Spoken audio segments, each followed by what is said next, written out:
발솜입니다. 덴마크 얘네들 참 웃깁니다. 일전에 덴마크 정부가 삼양 불닭볶음면을 폐기 처분하라는 권고를 하는 바람에 세계적으로 이슈가 되었던 소식을 전해드렸었는데요. 그리고 이것은 천문학적인 금액 수준의 홍보를 공짜로 한 셈이라고 말씀드린 바 있었습니다. 그래서 실제로 가디언 기자들부터 세계적인 언론 방송사들이 전부 나서서 직접 불닭볶음면을 먹어보면서 덴마크에 반박하는 영상들이 나와 재차 이슈가 되었는데요. 그런데 덴마크가 이번에는 갑자기 확인해본 결과 괜찮다면서 먹어도 되니까 다시 팔라고 했다는 소식이 나온 상황입니다. 미국의 MBC를 비롯한 주요 매체들은 일제히 삼양이 덴마크에 승리하였다 전하고 있는데요. 덴마크가 한국산 매운라면 리콜을 일부 해제하였다는 기사는 덴마크는 처음에 위험할 정도로 맵다는 이유로 삼양의 불닭볶음면 3종을 리콜했었으나 매운맛을 견딜 수 있는 사람들을 위해 그중 2가지 제품은 다시 판매한다는 것이었습니다. 덴마크 식품관리국은 이번에 다시 독립적인 분석을 실시한 후 리콜을 부분적으로 철회한다고 발표한 것인데요. 그들은 3배의 맛은 아직도 위험하다고 주장하고 있지만 나머지 2가지 제품은 덴마크의 마트 선반에 다시 올라갈 수 있도록 허락했다는 것입니다. 실제 덴마크 식품관리국 웹사이트에 가보니 공식적으로 리콜 철회 사실을 알리고 있었는데요. 리콜되었던 삼양의 3가지 제품 중 2제품은 건강에 해롭지 않다는 것이었습니다. 분석해보니까 이 2가지 제품의 캡사이신 함량은 너무 높지는 않았다는 결론이 나왔기에 이제 다시 소매 매장에서 판매해도 된다는 것이었는데요. 애초에 그들이 불닭볶음면 중 3가지 제품을 리콜했던 이유가 황당했었죠. 불닭볶음면을 먹고 복통이나 구토 증세를 보인 사람들이 14명이나 있었다는 게 사건의 발단이었습니다. 단지 그런 이유로 제대로 검사도 안 하고 전 세계에서 다 먹고 있는 제품을 무턱대고 리콜부터 했다는 게 참 웃기는 일이었던 것이죠.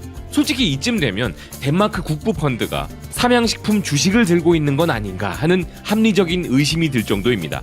리콜만으로도 이슈였는데 도로 철회까지 하면서 또다시 이슈를 일으키는 이런 투철한 덴마크의 불닭볶음면 홍보는 그 끝이 보이지 않는 형국인데요.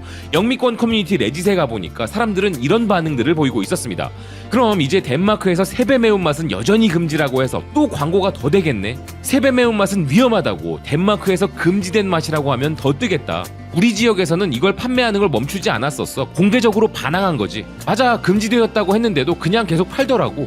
덴마크 요리가 얼마나 밋밋하길래. 이건 우리가 온라인상에서 협박을 해서 철회하게 만든 거야. 모두들 잘했어. 결국 삼양에게는 이득이 된 마무리네. 아무리 돈을 들이고 노력해도 이보다 더 좋은 무료 홍보는 얻을 수 없을 거야. 아니, 제품을 테스트하기도 전에 매장에서 판매 금지부터 하는 게 정상이야? 단기적으로 제대로 홍보에 도움이 되었고 삼양은 여전히 덴마크를 시장으로 삼고 있어. 팔도라는 브랜드도 순항 중이야. 그런데 지난 덴마크의 첫 리콜 이후에 흥미로운 반응들이 이어진 바 있었는데요. 그건 외국에서 한국 라면은 이렇게 먹는 거야 라며 자기들만의 레시피를 소개하기 시작한 것이었습니다. 여러분들도 각자만의 라면 레시피를 가지고 계실 텐데요.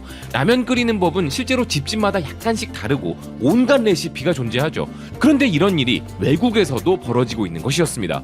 일단 덴마크가 못 먹는다면 우리가 먹지 뭐 라는 반응을 보인 국가가 있었는데요. 그곳은 요즘 한식이 거의 점령하고 있다시피 한 국가, 앞으로 세계 최대의 식품 시장이 될 수 있는 가능성을 가진 나라 인도였습니다. 인도 요리 매체 슬러프는 한국 라면 열풍의 덴마크 소식으로 시끄러운데 그럼 인도인들은 이 매운맛과 향신료를 견딜 수 있을까라는 기사를 보도했는데요. 먼저 한국 드라마와 한국 라면은 대륙의 경계를 넘었다는 이 기사는 요즘 인도에서는 한국 라면을 집 앞까지 배달받을 수 있다고 이야기했습니다. 그리고 이제는 OTT 플랫폼에서든 소셜미디어에서 릴을 스크롤하든 한국 콘텐츠에서 벗어날 수 없다는 것이었는데요.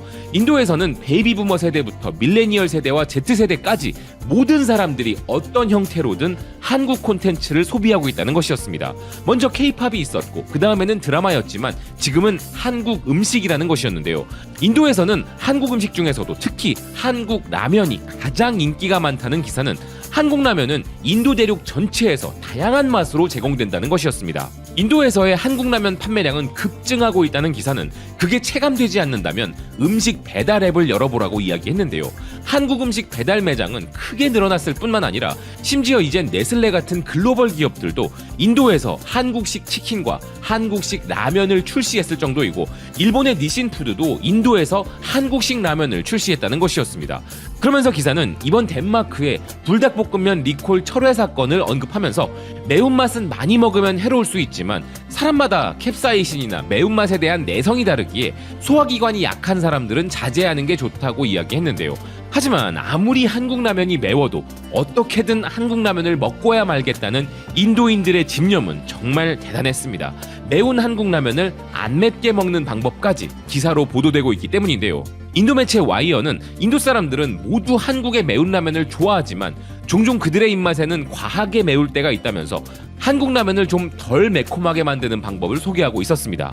가장 간단한 방법은 라면 스프를 좀 덜 넣는 것이지만 이렇게 했을 때 라면 본연의 맛을 잃을까 두렵다면 라면에 치즈를 넣어서 덜 맵게 만들라고 조언했는데요. 하지만 치즈가 싫다면 레몬을 넣어보라고도 이야기했습니다. 그리고 레몬을 넣을 땐 땅콩을 함께 넣는 것도 좋고 타임과 같은 허브나 우유를 넣는 것도 기사는 권유했는데요. 거기에 더해 영양적인 균형을 위해서는 한국 라면에 소세지나 치킨, 야채를 추가하라고 조언했습니다. 그리고 인터넷상을 챌린지로 압도하고 있는 불닭볶음면에 가려져서 좀 덜 유명할 뿐 한국 라면을 풍부한 영양과 흥미로운 맛으로 즐기는 또 하나의 레시피가 전 세계적으로 유명한데요. 미국 요리 매체 테이스팅 테이블은 한국 라면에 스테이크를 넣으라는 레시피를 공유하고 있었습니다. 기사는 이 아이디어가 나온 곳은 한국 영화 기생충이었다고 이야기했는데요. 이 영화에서는 한국의 짜파구리라는 요리가 등장하는데 한국 라면에 그 영화처럼 프리미엄 한우 스테이크가 아니더라도 정말 다양한 토핑을 추가하면 완전한 식사로 바꿀 수 있는 방법들이 많다는 기사였습니다. 사실 라면마다 어울리는 토핑들이 따로 있죠.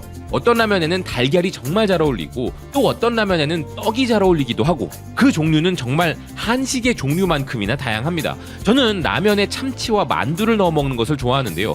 이제 라면이 세계로 뻗어나가고 있는 상황이다 보니 라면은 현재 전 세계 곳곳에서 추가 토핑으로 적합한 무수히 많은 음식들과 콜라보를 하고 있을 것이라 예상됩니다. 그런데 요즘에는 라면 말고도 다양한 한국식 면 요리들이 큰 인기를 끌고 있는데요. 미국 요리 매체 델리시는 한식 면 요리 중에 짬뽕을 소개하고 있었습니다. 기사는 짬뽕은 고전적인 한국식 매운 해물국수로서 한국식 치킨이나 떡볶이처럼 정말 완벽하고 깊은 매운맛이 나는 음식이라고 이야기했는데요. 짬뽕은 원래 중국 푸젠성의 탕면이 일본 나가사키로 넘어갔다가 한국으로 넘어와서 지금 우리가 먹는 매콤한 짬뽕이 되었다는 이야기도 있죠. 그런데 해외에서는 짬뽕이 원래 매운맛이라고 알려지고 있다는 것이 흥미로운 부분인데요. 그런데 해외에 알려지고 있다는 게 정말 신기한 우리 면 요리는 따로 있습니다. 이제 본격적인 무더위가 시작될 즈음 해서 불티나게 팔리는 면 요리 중 하나이기도 한데요. 아랍 매체 걸프뉴스는 여름 무더위를 이 한국식 국수로 이겨내라면서 아부다비에서 열리는 특별 한국 음식 워크숍에서 한국의 초계국수 만드는 법을 배워보라고 소개했습니다. 두바이에서 이번 여름을 시원하게 식힐 맛있는 방법을 찾고 있다면 그건 바로 이 초계국수 만드는 법을 배우는 것이라 이야기한 기사인데요. 기사는 한국에서는 여름 중 가장 더운 날을 복날이라고 부르는데 이날의 여름 더위를 이기기 위해 한국인들은 상쾌한 초계국수를 즐긴다고 이야기했습니다. 식초로 양념하여 새콤하고 차가운 국물에 닭고기와 국수를 넣은 가볍고 풍미 있는 이 요리는 더운 날씨와 완벽히 어울린다 소개한 기사인데요. 그리고 기사는 초계국수와 한국식 배추 겉절이는 완벽한 조합이라는 것도 소개했습니다.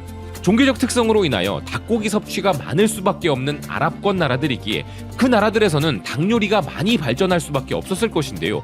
그리고 거기엔 맛있는 닭 요리들이 실제로도 정말 많은 것으로 알려져 있지만 초계국수의 새콤달콤하면서도 깊은 맛은 또 다른 한국만의 풍미로 전해질 것 같습니다. 이렇게 인스턴트 라면에 짬뽕과 초계국수까지 이제는 우리끼리만 몰래 맛있게 즐길 수 있는 음식들은 점점 더 사라져가고 있는 것은 아닌가 할 정도의 상황인데요. 한식이 이렇게 전 세계를 강타하고 있다 보니 이제 좀 더 시간이 흐르다 보면 한류 중에서도 면 요리 한류라는 분야도 따로 생기지 않을까 하는 생각입니다. 그리고 다시 불닭 2배 매운맛까지는 먹을 수 있게 된 덴마크, 화이팅하길 바라겠습니다. 시청해주셔서 고맙습니다. 또 뵙겠습니다.